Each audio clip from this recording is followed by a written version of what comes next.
ለዘመናት በአፍሪካ ምድር በሚሊዮን የሚቆጠሩ ህጻናትን ሲያሰቃይና ህይወታቸውን ሲበላ የኖረው የዚህች አህጉር አስከፊው ጠላት ወባ ዛሬም የብዙዎችን ቤት ያንኳኳ ነው። በዓለም ጤና ድርጅትና በተመድ የህጻናት መርጃ ድርጅት ዩኒሴፍ መረጃ መሰረት ወባ በዓለም አቀፍ ደረጃ በየደቂቃው እድሜያቸው ከ5 ዓመት በታች የሆኑ ህጻናትን ህይወት የሚቀጥፍ ሲሆን ከነዚህም ውስጥ እጅግ በጣም ከፍተኛው ቁጥር የሚመዘገበው በአህጉራችን አፍሪካ ነው። በኬንያ በጋናና ማላዊ በ158 አውራጃዎች ውስጥ በተካሄደ የሙከራ ተግባር መርሃ ግብር ህጻናት 6 ወር ሲሞላቸው ለሚሰጠው የመጀመሪያ ዙር ክትባት የነበረው ሽፋን 80 በመቶ መድረሱ ታይቷል። ነገር ግን ህጻናት ከ22 እስከ 24 ወራት ባለው የእድሜ ክልል ውስጥ የሚወስዱት አራተኛው ዙር ላይ ሲደርስ ይህ ቁጥር ወደ 46 በመቶ ዝቅ ማለቱን ባለፈው ዓመት በታዋቂው ማላሪያ ጆርናል ላይ የወጣ ጥናት ያመለክታል። የዓለም ጤና ድርጅት እንደ አውሮፓውያኑ የዘመን ቀመር በ2021 የአርቲኤስኤስ ክትባትን በሰፊው ጥቅም ላይ እንዲውል ያደረገው በሶስቱ ሀገራት የተደረጉት የህጻናት የሞት ምጣኔን በ13 በመቶ በመቀነሱ ነበር። በሌሎች የአፍሪካ ሀገራት በተካሄዱ ክሊኒካዊ ሙከራዎች ደግሞ የአርቲኤስኤስ እና አዲሱ የአር21 ክትባቶች የመጀመሪያዎቹን 3 ዙሮች ከወሰዱ በኋላ በአንደኛው ዓመት በወባ የመያዝ ዕድላቸው ከግማሽ በላይ መቀነስ ተችሏል። የዓለም አቀፉ የክትባት ህብረት ጋቪ ባደረገው ድጋፍ እስካሁን ከ52 ሚሊዮን በላይ ክትባቶች ወደ 25 ከፍተኛ ተጋላጭ የአፍሪካ ሀገራት ተሰራጭተዋል። ሆኖም በወቅቱ የአሜሪካ መንግስትና ሌሎች ለጋሾች ባደረጉት የውጭ እርዳታ ቅነሳ ምክንያት ይህ ስርጭት ከባድ የገንዘብ እጥረት ገጥሞታል። ጋቪ አሁንም ቢሆንም ዝቅተኛ ገቢ ባላቸው ሀገራት ውስጥ ከሚገኙት ብቁ ህጻናት መካከል እስከ 70 በመቶ የሚሆኑትን ለመሸፈን የክትባት አቅርቦቱን እንደሚያረጋግጥ ገልጿል።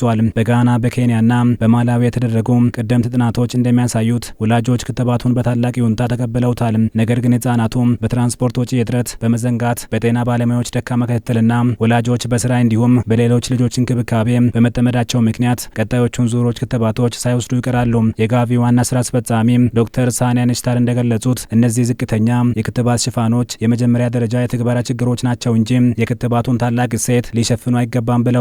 በተጨማሪም ወላጆች ልጆቻቸውን ከሞት ለማዳን ባላቸው ከፍተኛ ፍላጎት ምክንያት ወባ በወላጆች ዘንድ በትንሹ የሚጠራጠርና በከፍተኛ ሁኔታ የሚፈለግ ክትባት መሆኑን ጠቁመዋል። አሁን ላይ ካሜሩንና ሌሎች የአፍሪካ ሀገራት ወላጆችና የጤና ባለሙያዎች ለክትባት ቅድሚያ እንዲሰጡ የሚያበረታታውን ታላቁን የማካካስ ዘመቻ ጀምረዋል። በሌላ በኩል ተመራማሪዎች በአንድ ጊዜ ዙር ብቻ የሚሰጥ የወባ ክትባትን ለማዘጋጀት ምርምራቸውን ቀጥለዋል። ክትባቱ የሚሰጥበት የድግግሞች መጠን ባነሰ ቁጥር ተደራሽነቱ ፈጣንና አሰጣጡም ቀላል እንደሚሆን ዶክተር ኒሽታር ይገልጻሉ። ለበርካታ የአፍሪካ ቤተሰቦች ወባን መከላከል ከፍተኛ የሕክምና ወጪን ማዳን ማለት ነው። በካሜሮን አንድ የጤና ተቋም 3ኛ ልጇን ስታስከትብ አሶሺየትድ ፕሬስ ያነጋገራት ጆርጄት ካሮሊን መንግባ የተባለች እናት ሁለቱ ታላላቅ ልጆቿ የተወለዱት ክትባቱ ሳይጀመር በፊት እንደነበር ትናገራለች። ልጆቿ በየ2 ወይም በየ3 ወሩ እንደሚታመሙና በእያንዳንዱ ወቅት ደግሞ ከ54 እስከ 107 ዶላር ማውጣት እንዳለባትም ነው የገለጸችው። ወጪው እጅግ በጣም ብዙ ገንዘብ በመሆኑ ካለመከተባቸው የተነሳ የሚደርስባትን ወጪና የልጆቿን ለበሽታ ተጋላጭነት ታስረዳለች። በካሜሩን ወራዊ አነስተኛ ደሞዝ 76 ዶላር በሆነበትና ወደ 40 በመቶ የሚጠጋው ህዝብ ከድህነት ወለል በታች በሚኖርበት ሁኔታ ይህ አይነቱ የህክምና ወጪ ለቤተሰብ እጅግ አድካሚና አሳዛኝ ፈተና ነው። የክትባቶቹ ስርጭት በአንድ በኩል የተፋጠነ ቢሆንም በሌላ በኩል ደግሞ ሳይንቲስቶች በወባ ጥገኛ ተውሳክና በሽታውን የሚያስተላልፉት ትንኞች ላይ አሳሳቢ ለውጦችን ያስተዋሉ ይገኛሉ። ይህ ሁኔታ አሁን ያሉትን የመከላከያ ስልቶች ዘላቂነት ጥያቄ ውስጥ ጥሎታል። የዓለም ጤና ድርጅት ዋና ዳይሬክተር ዶክተር ቴድሮስ አዳኖም በ2025 የምድራችን የወባ ሪፖርት መቅደማቸው ላይ የወባ መድኃኒት መላመድ እያደገ የመጣውን ከፍተኛ ስጋት ሲገልጹ በተለያዩ የአፍሪካ ሀገራት ለፍሮንት ላይን ህክምና የምንጠቀምበት የአርቴሚኒስን መድኃኒት በከፊል መላመዱ መረጋገጡ አሳሳቢ ሆኗል ብለዋል። እየጨመረ የመጣው የመድኃኒት መላመድ ሳይታወቅና መከላከል ሳይጀመር ከቀረን ላለፉት ዓመታት የተመዘገቡትን ታላላቅ ስኬቶች ወደ ኋላ መልሶ አስከፊ ውጤት ሊያስከትል ይችላል ብለዋል። በአሁኑ ጊዜ በአርቴሚስን ላይ የተመሰረቱ ጥምር ህክምናዎች የአፍሪካ የወባ ህክምና የጀርባ አጥንት ናቸው። የእነዚህ መድኃኒቶች ውጤታማነት ከቀነሰ ግን ህክምናው እጅግ አስቸጋሪና የበሽታውም ስርጭት ፈጣን ይሆናል። የጆንስ ሆፕኪንስ የወባ ምርምር ኢንስቲትዩት ዳይሬክተር ጄን ካርልተን እንደሚያስረዱት ይህ ለውጥ በአሁኑ ጊዜ በአፍሪካ በስፋት እየታየ ነው። ጥገኛ ተውሳኩ ለአርቴሚስን እጅግ በጣም አስጊ የሆኑ የመላመድ ምልክቶችን እያሳየ ሲሆን ይህ ስርጭት በበርካታ የአፍሪካ ሀገራት ታይቷል ይላሉ። ፈተናው ግን በህክምና ላይ ብቻ የተገደበ አይደለም። ካርልተን አክለውም ትንኞች ለአልጋ መረብ ኬሚካሎች ያላቸው መቋቋም በአሁኑ ጊዜ በስፋት እየጨመረ ነው። ከዚህም በላይ በተውሳኩ ላይ በሚፈጠሩ አዳዲስ ስነ ፍጥረታዊ ለውጦች ሳቢያ የወባ መሳሪያዎች በሽታውን መለየት ያቃታቸው ነው። እነዚህ ሁኔታዎች በሙሉ በአንድነት ተዳምረው በቅድመ መከላከል በምርመራና በህክምና ደረጃዎች ላይ ከፍተኛ ጫና እየፈጠሩ እንደሆነ ያመለክታሉ። ይህ ታላቅ የተስፋና የስጋት ትንቅንቅ የሚካሄደው በከፍተኛ መስዋዕትነት በተገኘው ስኬት ላይ ነው። እስከ ፈረንጆቹ ሚያዝያ 2026 ባለው መረጃ መሰረት 25 የአፍሪካ ሀገራት የወባ ክትባቶችን እየተገበሩ የሚገኙ ሲሆን ከነዚህም ውስጥ 9 ከፍተኛ የወባ ጫና ያለባቸው ናቸው።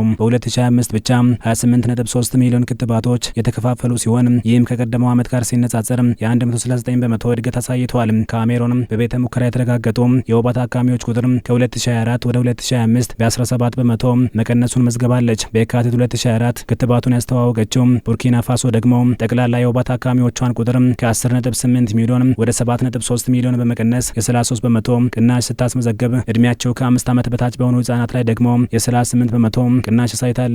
ይሁን እንጂ የጆንስ ሆፕኪንስ ብሉምበርግ የህዝብ ጤና ትምህርት ቤት የዓለም አቀፍ ክትባት ተደራሽነት ማዕከል ዋና ስራ አስፈጻሚ ዊሊያም ሞስ እንደተናገሩት የአሁኑ የወባ ክትባቶች በጣም ጥሩ ናቸው። በየዓመቱ በ10 ሺዎች የሚቆጠሩ ህጻናትን ህይወት መታደግ ይችላሉ። ነገር ግን አሁንም ሰፊ ክፍተት አለ። ይበልጥ ውጤታማ የሆኑ አዳዲስ ክትባቶችን ለማዘጋጀት በምርምር ላይ ኢንቨስት ማድረግ አለብን ባይ ናቸው። ክትባቶች የወባ በሽታን ለመቀነስ ከሚጠቅሙን በርካታ መሳሪያዎች መካከል አንዱ ብቻ ናቸው። በራሳቸው ግን በሽታውን ሊያጠፉት በፍጹም አይችሉም ሲሉም ይናገራሉ። የክትባት ስርጭቱ መስፋፋትና የጥገኛ ተውሳኮቹ መድኃኒት መላመድ በአሁኑ ጊዜ የአፍሪካን የወባ መከላከል ታሪክ ወሳኝ ምዕራፍ ላይ አድርሶታል። የቅርብ ጊዜ የጂኖሚክ ጥናቶች እንደሚያሳዩት ይህ የመድኃኒት መላመድ ከደቡብ ምስራቅ እስያ የመጣ ብቻ ሳይሆን እዚሁ በአፍሪካ ምድር በራሱ ተውሳክ ውስጥ ራሱን ችሎ እየተፈጠረ ያለ ነው። በአንዳንድ የአፍሪካ አካባቢዎች በሽታው በከፍተኛ ሁኔታ ያገገመ መሆኑን የሚያሳዩ ምልክቶች ታይተዋል። ለአብነትም ናሚቢያ እንደ አውሮፓውያኑ የዘመን ቀመር በ2026 የመጀመሪያዎቹ 3 ወራት ውስጥ የተመዘገበው የወባ ታካሚዎች ቁጥር በ2024 በሙሉ ከተመዘገበው በ2 እጥፍ ተኩል ብልጫ አሳይቷል።